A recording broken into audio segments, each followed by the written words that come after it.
Okay, so we've done dexterity, time, and machines. These are the reasons why the division of labor has made uh, production shoot through the roof the way it has. So we're coming to the end of this assessment of these three moments, and Smith shows us where we're going with this. So on page 22 at the top, Smith says this subdivision of employment in philosophy, as well as every other business, improves dexterity and saves time. Each individual becomes more expert in his own peculiar uh, branch, more work is done upon the whole, and the quantity of science is considerably increased by it. So, the quantity of science. So, not only division of labor in the sense of pin, you straighten the pin, you sharpen it. I'm going to put a cap on it, and I'll put it in a box, and that kind of thing. That's just an example. The division of labor is to be applied everywhere, so that the whole of the sciences will see an increase, like we have seen in the pin factory, right? So you do biology, and you do this, and you do that, and this sort of, well, he confuses here specialization and division of labor. And I'm not sure that they aren't the same thing. You know, a specialist, here's the thing. Who can be a laborer? Anyone. Who's a specialist? Oh, the one that knows what they're doing, right? So a specialist isn't just a dexterity, but it may be more something about an education. And he sort of confuses them here. But I'm also wondering if what we've called education may not be something more like training and more like the division of labor, because one doesn't study like biology or, you know, physics or anything like that. One studies, I mean, that's just like the broad category. You study a smaller focus of that. And if you're going to become a professional in that discipline, you study this. I mean, you specialize like crazy. And that becomes more like straightening a pin.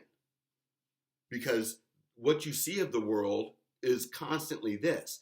The person who studies genetics and only the genetic material and only certain parts of the genetic material understands absolutely everything in terms of genetics and couldn't even offer a different answer. Right? So this is a problem. It might be a super technical division of labor, but it's still a division of labor. Footnote 23 shows this. This is just amazing. Here he lists the places, or this provides a list of this where the division of labor is supposed to be extended.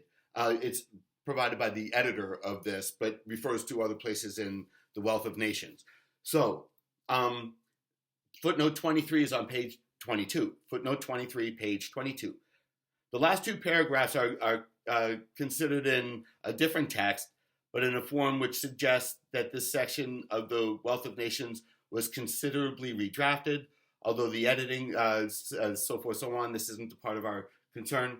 And E.D. Smith provides examples drawn from separate trades as mechanical, chemical, astronomical, physical, metaphysical, moral, political, commercial, critical philosophy, and in another place he considers and mentions ethical and theological. So where's the division of labor supposed to extend? Those places, right? Commercial, that's like businesses, right? One doesn't study business. One studies marketing, one studies finance, one studies this, one studies that, one studies something else, right? More. Biology, again, one doesn't study biology, one studies some element in it. If you ever get a chance, the division of labor in theology, you get a job, but he wants to extend it there. In moral philosophy, in political, I mean, like again and again, everywhere.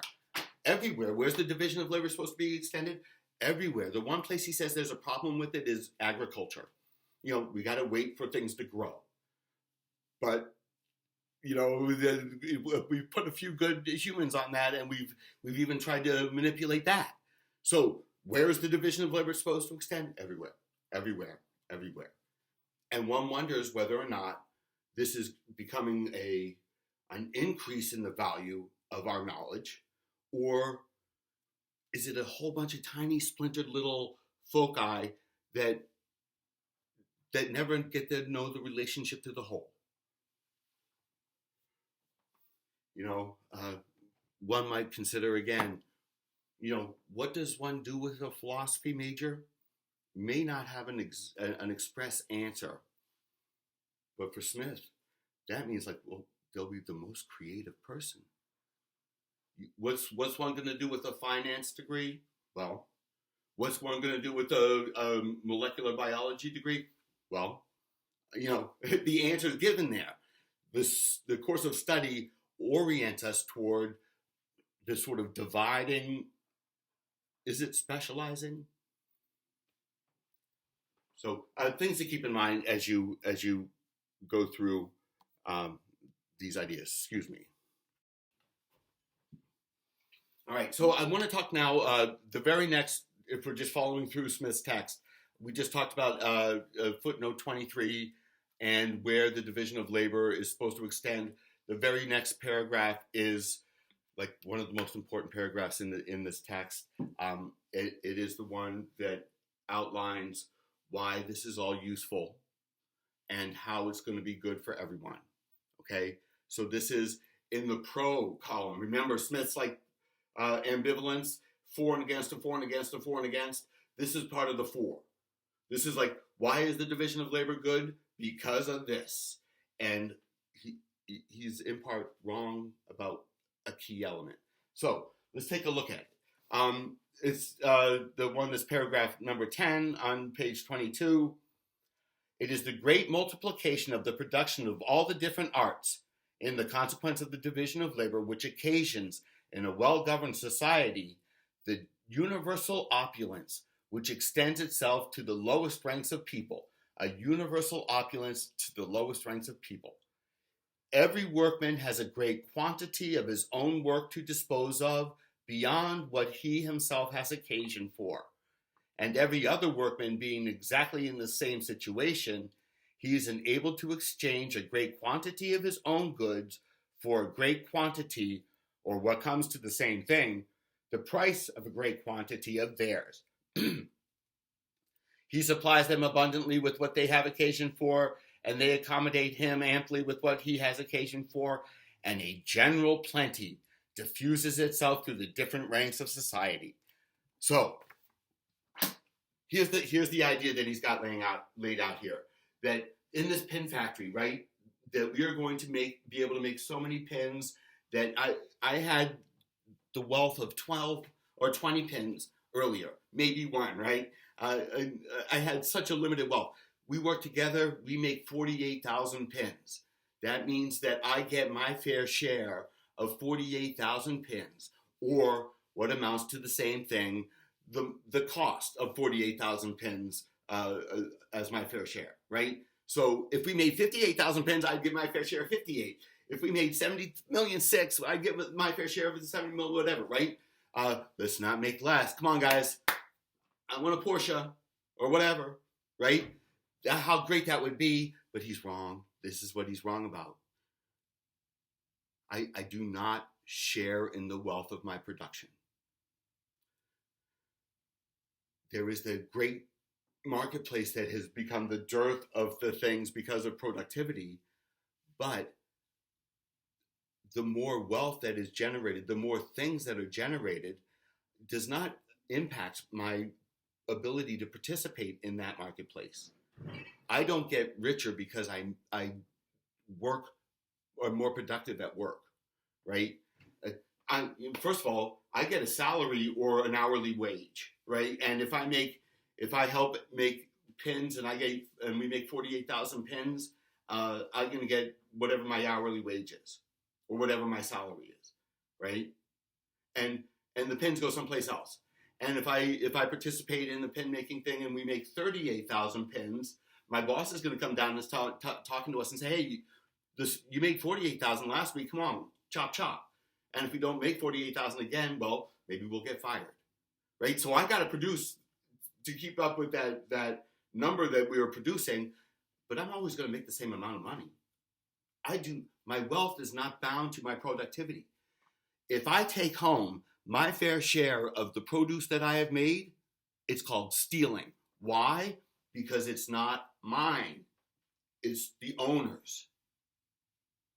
And this is where Marx rightly points out, it seems to me, it's not about winning a patriotic game here.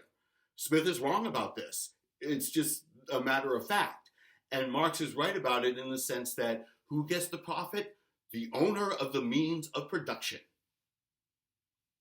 The person that owns the factory and the pin straightening machine and the raw materials and all of that stuff, that person gets the excess value over and above what he pays me hourly. Okay?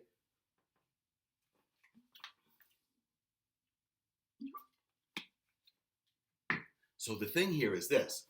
Smith's pro column is connected to this greater wealth equation, right?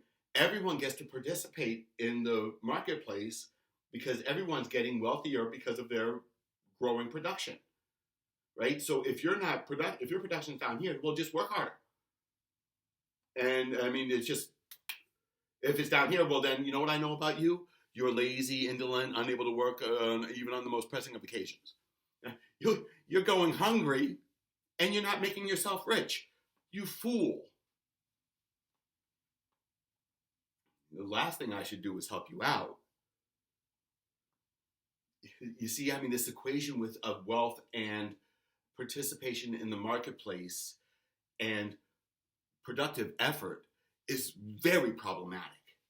Very problematic. From the point of view that Smith is coming from, the poor deserve their poverty, and the rich deserve their riches.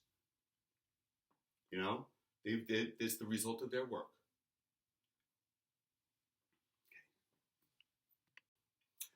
So this next bit it's just such an amazing moment in Smith.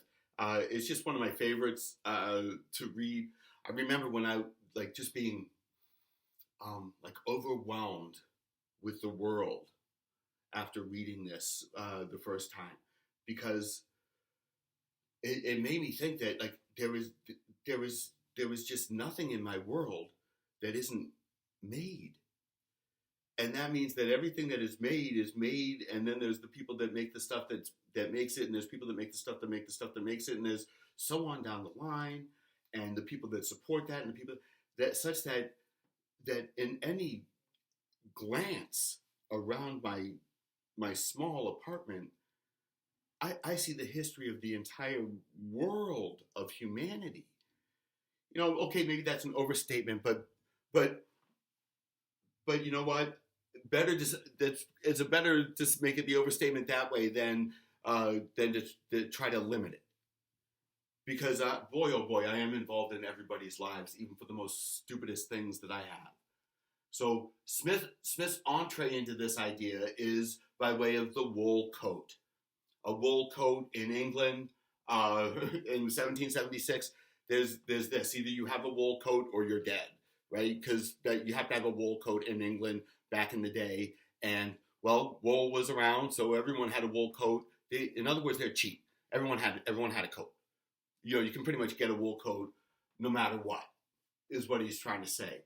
And so what he says is something like this: how many people are involved in the making of the wool coat? You know, we think of the coat factory. Okay, great. That's where but that's only where stuff comes together, right? They don't start there. And boy, oh boy, thank goodness there's a wool coat factory, right? Where did that come from? And so this sort of tracing back from product, the people that are engaged in the making of the product shows Smith that by doing that, Smith shows that the people that I'm involved in, even for the cheapest of things, is everybody. That's not exactly what he says. I say everybody, but think about this. I have this pen. I got this pen. It came in a box of 10, right, for maybe $1.99 or something like that.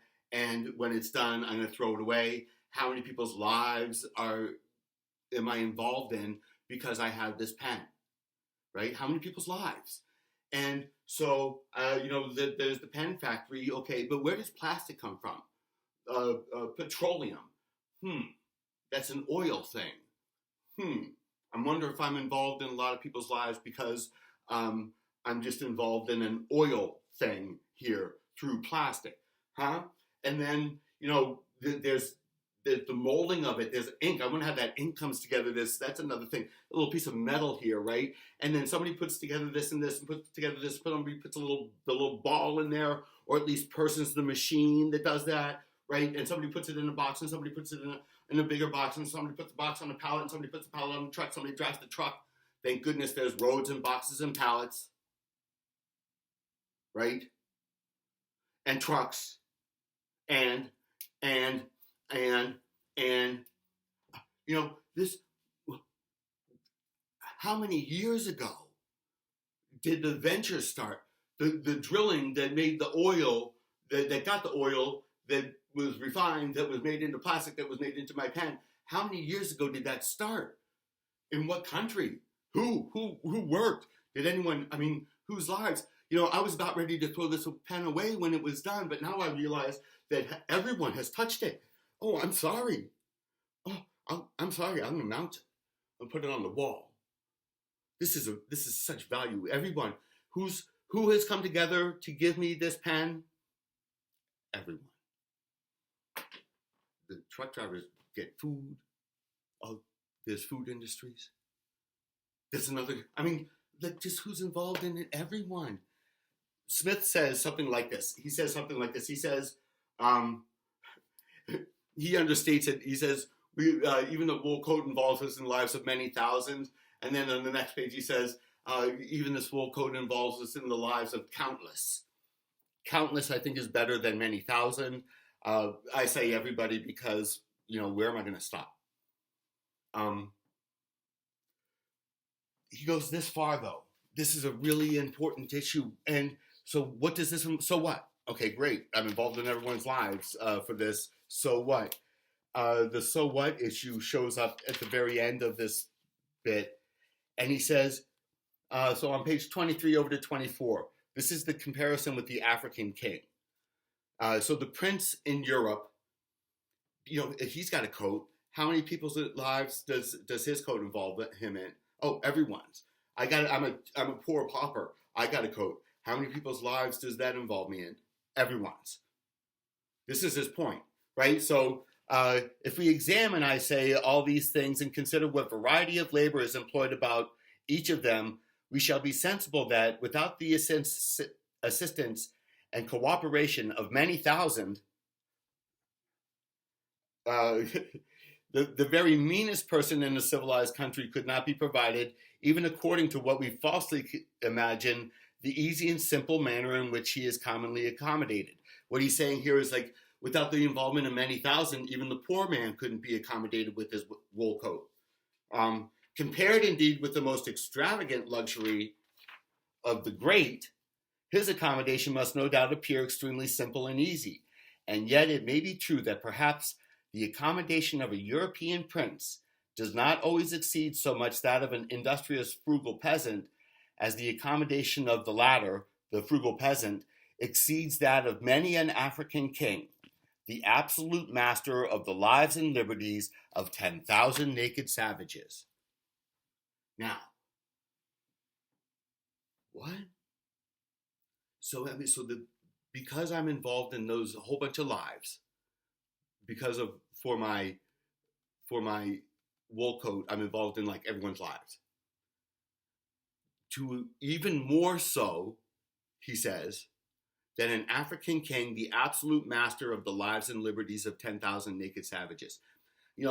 Bracket, if you can, the sort of white man's burden here that he's got, 10,000 naked savages, whatever. This is a problem on its own, and I want to understand something else here. If I was the absolute master of lives and liberties, that means, something like this: get me a drink of water or you're done. Chop, chop. And then if not, you're dead. That's absolute master of lives and liberties. Because I own a wool coat, I'm involved in more people's lives than that. That's what he's saying. Because of my wool coat, I'm involved in more people's lives than an African king who's the absolute master of the lives and liberties of 10,000 naked savages. Have I taken that responsibility on? Have I reflected on that, my wool coat means I'm master of lives and liberties of people.